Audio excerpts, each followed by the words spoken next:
everyone. So yesterday we talked about your employer brand and how smaller organizations might think, because they don't have a huge number of employees, that they don't have an employer brand right now. And I gave the example of a client of mine that I spoke to recently, thought that they didn't have an employer brand because they were a small organization. And I let them know that that wasn't in fact the case, and that even though they were a small organization, they would still have an employer brand. That, you know, people would, it would be a way that people look into the organization and perceive them from the outside. And also the way that their current employees perceive the organization, and possibly then how they talk about the organization to the external market. And I guess the question then is, you know, how do you identify what that is right now? And then secondly, the second part of that question is, once you identify that, is that the employer brand that you want to be known for? Is that the employer brand that you want to put out there and portray as an organization? And if it is, then fantastic. Just keep doing what you're doing, and, you know, keep developing those brand messages, and you know, use those brand messages that you've now identified, that people recognize you for, that you want to continue. And develop those using various different methods, you know, like your social media platforms, you know, and you can do other things through your recruitment process and through your ongoing employee engagement. So that you know, that part is easy, because you're then developing the message that's already out there. What's a little bit harder is if you decide that that actually isn't the brand message that you want to portray, and you want to change that, and you want to, you know, you discover something and you think, you know, wow, we didn't know that we were recognized for that. And that's not how we want to come across to our audience, to our market, and certainly not to our employees and to the people that work for the organization. And so, you know, so what I would probably say in terms of identifying it first, one of the best things to do, first of all, is to ask your current employees what their perception of the employer brand is. You know, so I would do that using some sort of a confidential survey tool, because you probably want this to be confidential so that people feel they can speak freely. You may then be able to create some sort of focus groups, because if you gave the option in a survey tool to take part in a focus group to look at developing your brand message, you could also then give people the option to include their name or not include their name, depending on whether they wanted to stay confidential or not. Those that you know, perhaps are more bought into the organization might be more willing to help develop those brand messages, and might be very happy to take part in a focus group, so that you can really develop those messages for the future. And so, you know, if you've created that survey tool, you've surveyed your current employees, because if you've got, you know, 30 to 40 people, that's actually a reasonable number of people to survey and to get some decent quality data to find out how they perceive the organization at the moment. You know, understanding what those brand messages are first. The second thing you can do in understanding your brand messages is to look at the external market. So look at platforms like Glassdoor, and there's a few others out there similar to Glassdoor, where people can leave reviews about your organization, about working for your organization, and about you know, their experience of going through the interview process, you know, and various experiences about the organization. They can also add salaries and reviews about the leadership. So there's lots that can go on there. If you haven't looked to see if you have a profile on there, I would definitely look at that, and those other platforms as well, because I think sometimes organizations have a page on one of those platforms that somebody else has created that they don't even know about, they're not aware of.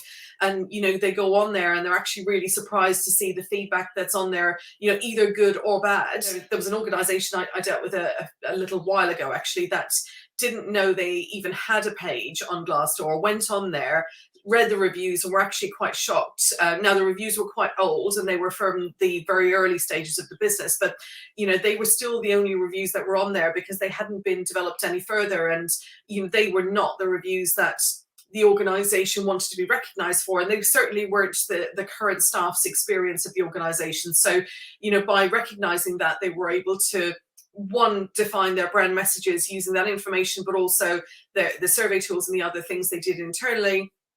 And then they created the brand messages they wanted to create, and started to encourage their staff to leave reviews with their current experiences on those platforms, and started to build up their brand messages and build up the brand that they wanted to portray to the external market, by gradually by doing that.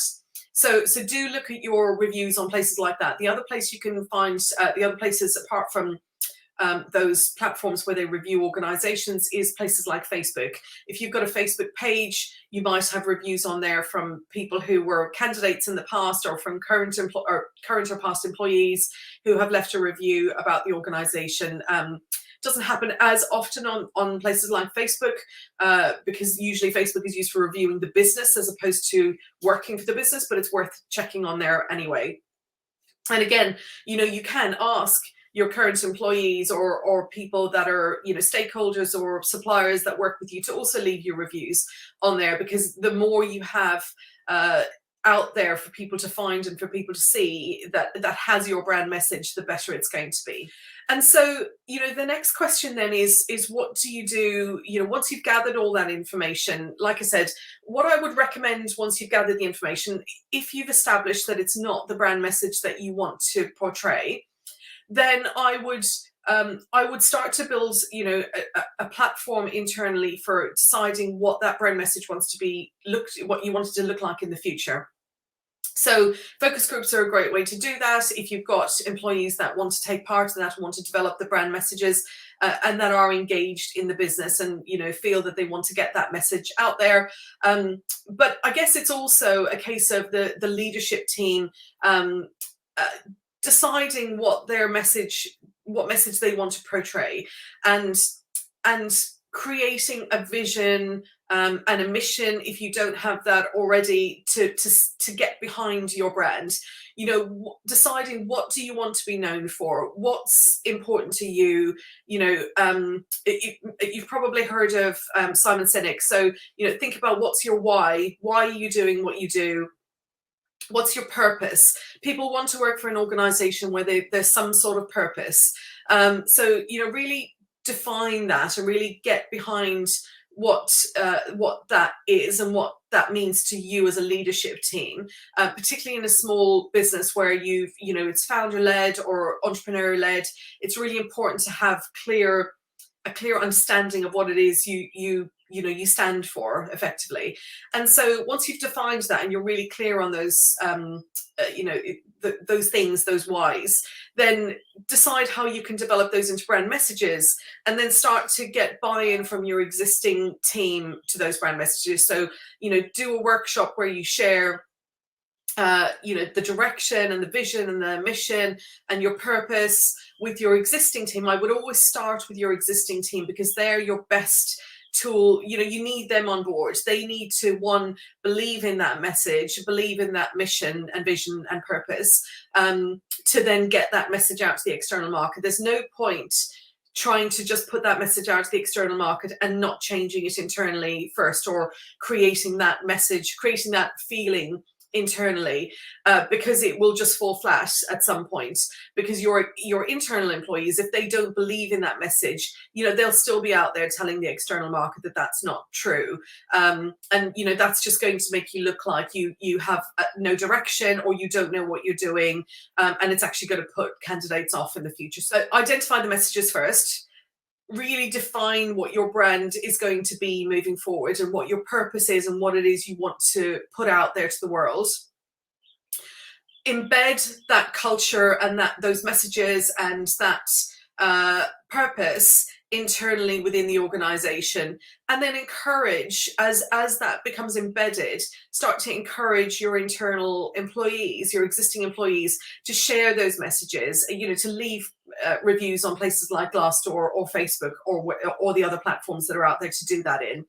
And start to get that message out there. Then when you start to interview candidates, you know, once the new messages are embedded, you can start to create a survey tool for candidates who've come through your process to ask them if they experienced these things, whatever they are, and ask for their feedback and tweak as you go. So, you know, it's the purpose of reviewing on a regular basis is so that you're constantly iterating, you're constantly looking at the feedback, you're constantly you know, putting the messages out there, but you're constantly reviewing it and checking that you're actually moving forward in the right direction. Your brand message is not gonna happen overnight. You can't just define your purpose and your brand messages and put that out, you know, to the world and expect that everyone will just believe that immediately. That's not the way it works. It takes time, and it takes developing, and it takes tweaking to get it right for you, for your organization, and for your employees, and so that, you know, that it's seen in the external marketing, you become known as an organization in that area. I hope that gives you some things to think about. Brand messaging, you know, can be a little bit of what we call a fluffy topic, but it's such an important topic, and it's such an important thing to get right. When I work with customers on their brand development, we spend time workshopping, you know, ideas and thinking about the messages that we want to get out there. And it's really important to do that. And like I say, you know, I think it's really important personally to get the buy-in from the whole organization, and you know, doing things like using survey tools and focus groups and workshopping with the broader organization are a great way to do that. You know, because you can not only get a picture of what they currently think, a picture of what they want to see, but then you've got their buy-in to get that message out to the external market, so that you create that brand for people looking in and for potential candidates looking in the future. Thanks for joining me. Have a great day, everyone.